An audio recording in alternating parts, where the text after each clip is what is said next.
You're a coach and it seems like you're doing everything right, but you're still questioning whether any of it is working. You're creating your content, you're creating conversations with potential clients, you're working with your current clients, you're putting offers on the table, but you're also facing rejection day after day from the messages that you send, from the emails that you send, and even from the offers you're actually putting on the table.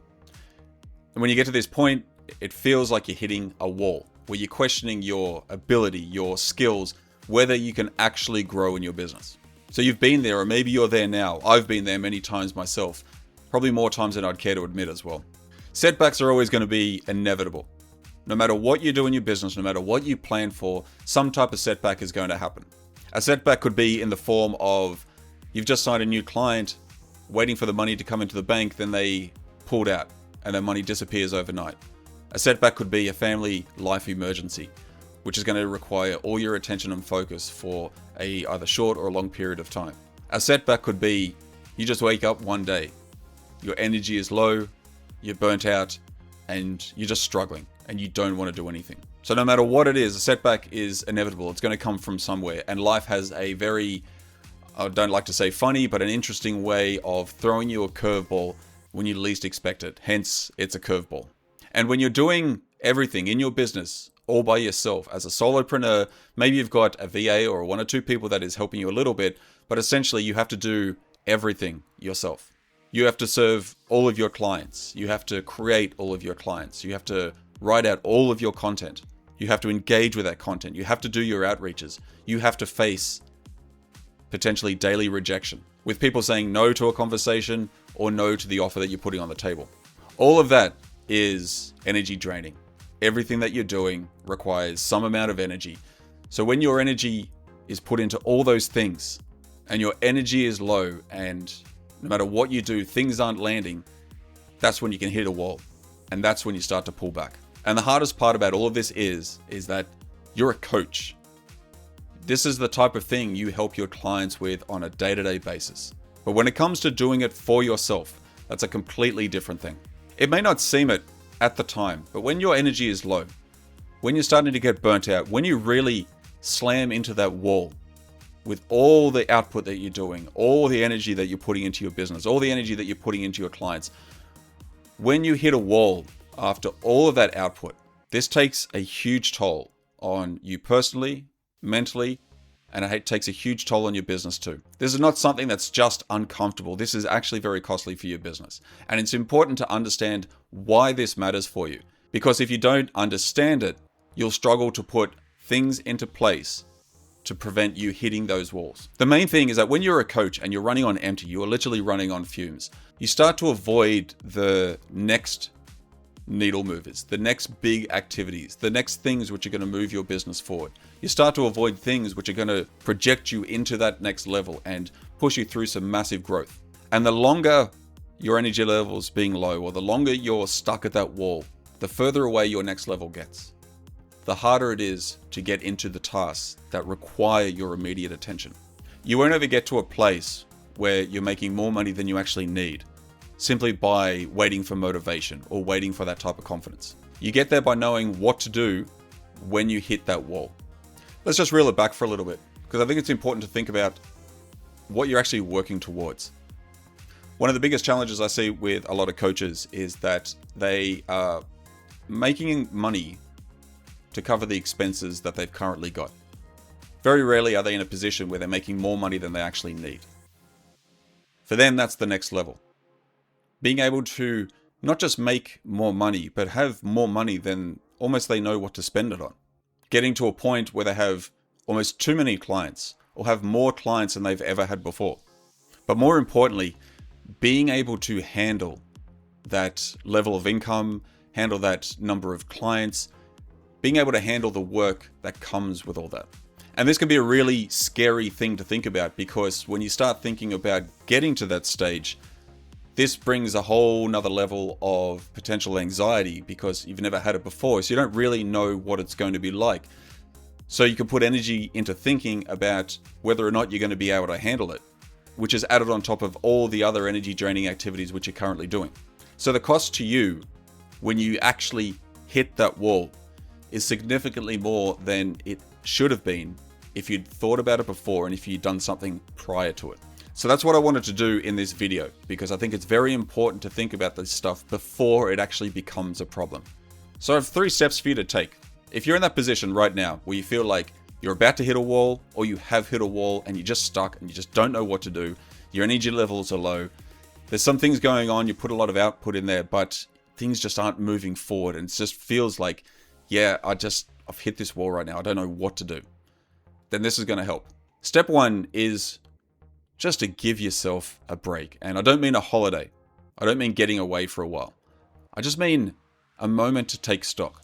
Take stock of what you're actually doing right now. Have a look at what your actual output is right now. What have you done over the last week, over the last month, over the last 3 months? And just take a moment to give yourself credit for what you're actually doing. The good, the bad, and the ugly. All of it. Give yourself credit for the good things that you've done. The conversations that you've created. The offers that you have put on the table. The content that you've written yourself. The emails that you've sent. The offers that didn't land and they were rejected. Give yourself credit for all the things that you weren't happy with. The content that you didn't like, but you still put out. The conversation that you fumbled. Because all of that stuff, no matter how good or bad it is, all of that matters. And it means that you are moving. Even if it's at a snail's pace, you're still moving. That stuff really matters.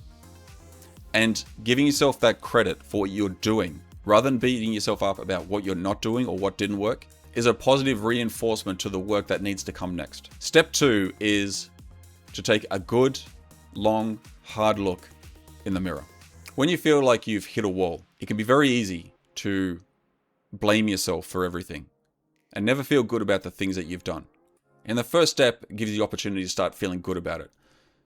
But this step is a little bit different, because despite everything, despite how you're feeling now, despite the wall that you're currently hit, or you may hit in the future, you still need to get raw and you still need to get real with yourself. You need to face what you're not doing right now and you know you should be doing. You need to face those things that you're avoiding because you're low energy or because you're about to hit a wall. You need to face when you know you're being distracted.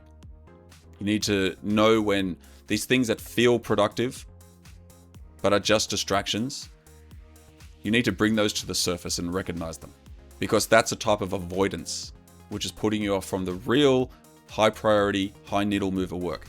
And you need to face that underneath that distraction, that avoidance, and anything else that comes up, what's underneath? The fear, the doubt, the insecurity, the questioning of your own ability. That needs to be faced. Because if it's not faced, it gets ignored. And if it gets ignored, it gets pushed down and comes up even stronger next time. This step is tricky. I get it. But I also get that as a coach, you have to practice what you preach. You're going to be taking your client down a path, down a road, and helping them get to a point in their own thinking where they find answers that they may not want to find. You also have to do that yourself. So you appreciate what you've already done and give yourself a pat on the back for the things you are doing, but you also have to be real about what you're not doing, what you're not facing, so you can figure out what to do next. Then the last step is all about the one thing. Not the 20 or 30 other things which you know you have to be doing moving forward. The one thing. This is where you start to crystallize what the single highest leverage activity that you can do right now is, and then start doing it. And I'm not talking about just sending another message or another email, making one more phone call, even though I think that's highly valuable.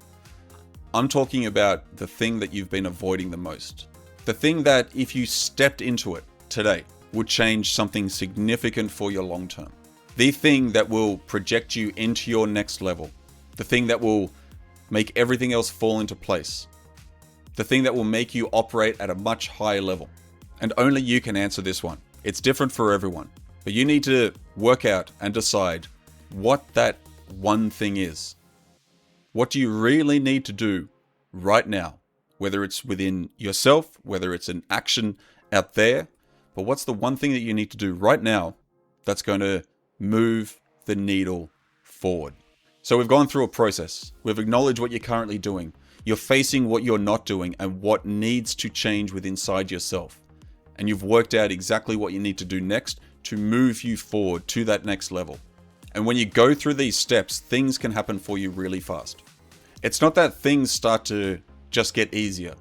I mean, they do when you start doing more of the actions and building the confidence. It's just when you go through a process like this, you learn to stop fighting with yourself. Stop being at war with yourself and stop being at war with the work. The work is the thing that you've been avoiding. The work is the thing that will move everything forward. When you stop fighting, the resistance towards it drops and you do the thing. Then you see the result from actually doing the thing. So when you're coming up to that wall and you're about to hit it, or you feel like you've hit it already, it stops feeling like a wall and starts feeling more like the last thing that you have to do before reaching your next level. I had one client once who was a consultant and spent weeks putting together a perfect client avatar list, or a list of potential clients to reach out to, without actually sending a single email. During a session with him, we uncovered that there was an avoidance pattern there. And he was avoiding doing it because his analytical mind just kept him thinking about, well, if I get the perfect list, then I'll start to reach out. But after that session, he sent 20 emails that day. And the reason was we uncovered that he was avoiding it. And when he realized he uncovered it, when he gave himself a pat on the back after, like, all right, I've got a good list there. When we really looked down deep and he looked at himself in the mirror, the metaphorical mirror, he realized that he was avoiding it. And then we worked out that if he sent these 20 emails with a follow-up structure afterwards, that's what's going to bring him his next client. And so we did it. So the only thing you need to do is go through those steps. And once you've done that, work out the one thing, not the 20 other things you have to do afterwards, but just what's that one thing that you need to work on right now? A good question to ask is, what's the one thing that I keep avoiding right now that I already know what I need to do? And you already know the answer.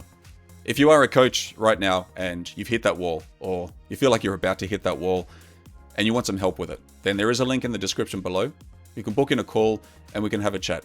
We'll find out exactly where you are right now, what's going on, where you're leading up to the wall, or what was it that has made you hit that wall right now.